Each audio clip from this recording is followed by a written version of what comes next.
मुझे रेल मंत्रालय चाहिए, मुझे तो कृषि मंत्रालय चाहिए, नहीं नहीं मुझे लोकसभा स्पीकर का पद चाहिए, मुझे तो रक्षा मंत्रालय चाहिए। हमें मंत्री पद मिल जाए उसी में खुश रहेंगे। मेरे पास 5 सांसद हैं, मुझे तो 2 मंत्रालय चाहिए। मेरे पास 7 सांसद हैं, मुझे तो 3 चाहिए।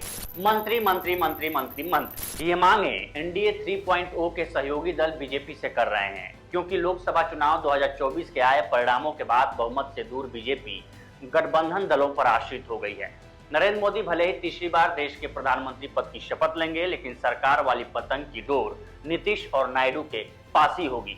जितनी ढील छोड़ेंगे वो पतंग उतनी ही उड़ पाएगी, और इसके आसार अभी से दिखने शुरू हो गए हैं। मीडिया रिपोर्ट्स के मुताबिक नीतीश कुमार और नायडू की तरफ से सरकार में बड़ी हिस्सेदारी की मांग की जा रही है।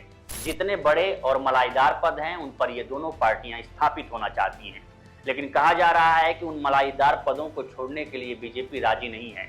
यही वजह है कि अभी तक 8 जून को शपथ ग्रहण की खबरें चल रही थी, लेकिन अब इसको आगे बढ़ाकर 9 जून कर दिया गया है। कहा तो ये भी जा रहा है कि इस टाइम को भी आगे बढ़ाया जा सकता है, क्योंकि बीजेपी के साथ गठबंधन दलों की बात नहीं बन पा रही है।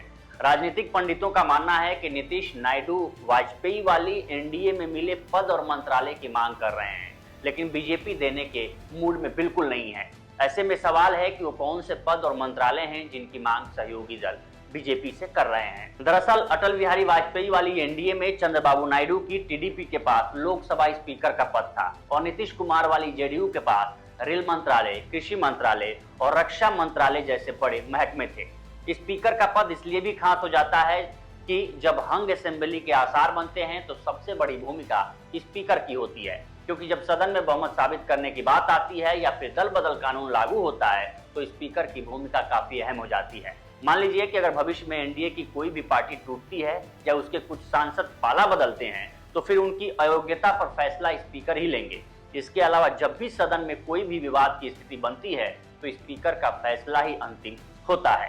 ऐसे में चंद्रबाबू नायडू महाराष्ट्र और बिहार की राजनीति को देखते हुए फूंक फूंक कर कदम उठा रहे हैं, लेकिन सवाल है कि क्या बीजेपी इन पदों और मंत्रालयों को देगी। इसके जवाब में राजनीतिक पंडितों का मानना है कि बहुमत से दूर बीजेपी के पास ये मजबूरी भी है। शायद वो कुछ शर्तों पर समझौता कर ले, लेकिन रक्षा मंत्रालय, वित्त मंत्रालय, गृह मंत्रालय और विदेश मंत्रालय को बीजेपी अपने ही पास रखना चाहेगी। हाँ, ये जरूर है कि वित्त और रक्षा जैसे अहम मंत्रालयों में सहयोगियों को राज्य मंत्री का पद दे दे। वहीं टीडीपी के स्पीकर वाले पद की मांग पर राजनीतिक के जानकारों का मानना है कि इस बात की बहुत कम गुंजाइश है कि बीजेपी इसके लिए तैयार हो जाए।